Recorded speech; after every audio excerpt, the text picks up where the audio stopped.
This is part 4 of my tutorial series for how to bind a book by hand. I'll be showing how to sew together the text block, including doing French link stitches like shown. Start by collecting the supplies you'll need to sew up the text block. I use a book press, ruler, pencil, box cutter, needle, thread, beeswax, and white glue, and a glue brush. You do not necessarily need all of those things. You can do substitutions, but this is what I do, and so that's how I'm going to show.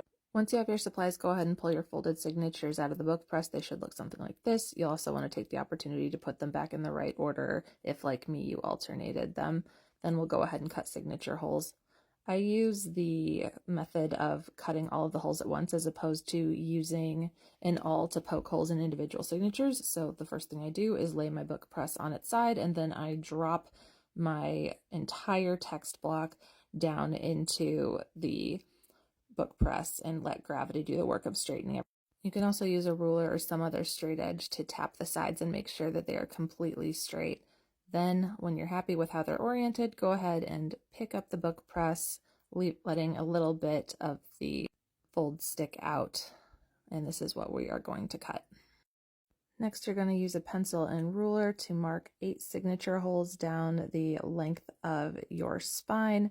I make them 2 centimeters from the top and then 2.5 centimeters all the way down, and it ends up being almost perfectly spaced. To cut the holes, I line up my 90-degree ruler with the edge of the text block and then very carefully slice along the entire spine of the book using my box cutter. I try to go through a couple of times very carefully to make sure the cut is nice and deep, because I'm trying to cut through several pieces of paper all the way through. And then I just work my way down. If you don't have a 90-degree ruler like this, any straight edge will work. Just be very careful that you don't slip and cut yourself. Once your signature holes are cut, you're just about ready to sew. Go ahead and cut yourself a length of string. I use double my arm span. Then I thread it onto my upholstery needle. You can use either a curved one or a straight one. And then coat the whole thing with beeswax so that the thread doesn't stick in the paper and tear it. You can also buy pre-waxed thread if you'd rather go that route. I just prefer doing it this way. Starting with the first signature spine out, you are going to sew up into the spine and then weave in and out of all of the holes the whole way down. Leave a little bit of thread sticking out at the beginning so that you can tie off to it on the second signature, and pull the thread parallel to the spine to get the slack out so you don't rip anything. Now place the second signature on top of the first signature. I use a candle or a water bottle to weight it down and keep it from moving. Once it's straight, go ahead and sew straight up into the hole above the last hole that you sewed out of on the bottom signature, and then sew down through the second hole. And now we're going to start our first French link stitch. You're going to stick your needle underneath the loop on the first signature and pull it through to make a little cross.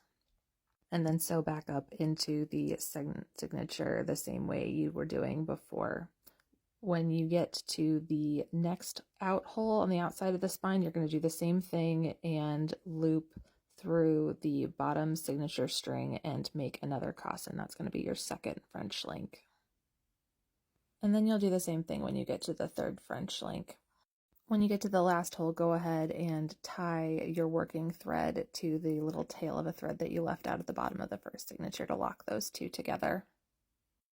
Third signature will continue the same way as the second. You'll sew up into the hole above the last one that you sewed out of, and then come down through, and we're going to make another French link between the second and third signatures.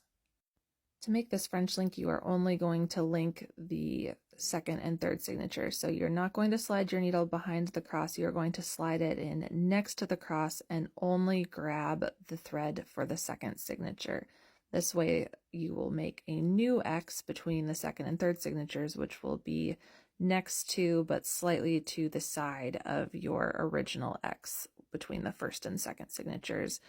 When you alternate adding more signatures, this will create a stair-step look. And then continue sewing down the signature, making 2 more French links as shown.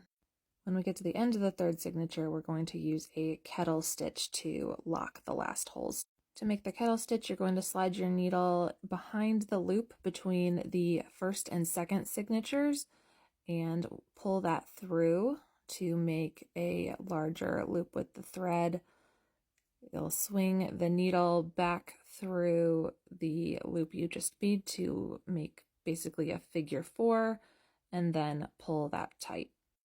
Continue to sew on signatures in this manner, doing French link stitches and kettle stitches at the end until you have all of the signatures sewn together.